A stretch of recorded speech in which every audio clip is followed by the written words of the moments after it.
La FIAC revient pour sa 45e édition. Le lieu emblématique du Grand Palais est encore le point de rendez-vous central de cet événement. Mais alors surtout, ne vous faites pas impressionner, intimider par les chiffres qui feraient tourner la tête, reconnaissons-le, à pas mal de monde. Plus de 45 ans que la FIAC s'impose dans la capitale comme le rendez-vous de l'art contemporain.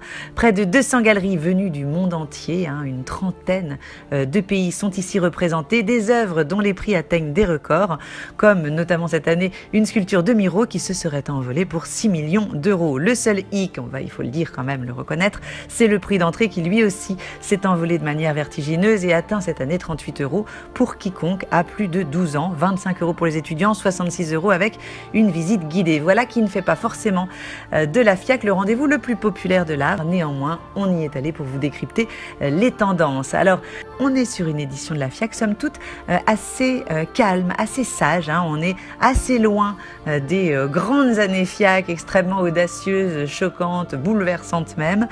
Ici, des grands noms qui rassurent, Miro, Dubuffet, Calder, Xavier Veillant, grandiose, regardez, à l'entrée de l'exposition avec ses sculptures sur près d'une dizaine de mètres de haut.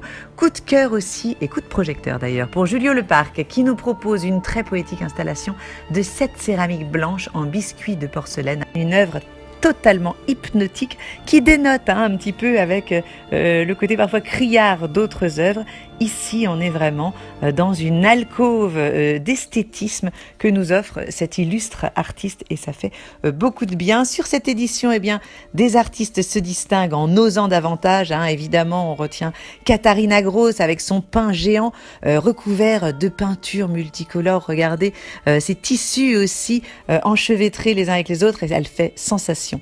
Cette œuvre, le stand d'une galerie est carrément devenu une véritable œuvre d'art. On entre ici non plus dans un stand ni dans une galerie, mais dans une caserne de pompiers revisitée sur les murs desquels vous verrez d'ailleurs de très très beaux chefs-d'œuvre. Claire Morgan et ses sculptures mouchetées, en fait elles sont surtout réalisées à partir de mouches et ça n'est pas une blague. Ou encore Kaderatia, star montante de l'art contemporain, évidemment dont on parle beaucoup, avec ici ces sculptures qui rappellent effectivement les cornes de nos animaux. Au Grand Palais donc des valeurs sûres, même si on regrettera de ne pas retrouver la fougue et l'audace des grandes années FIAC.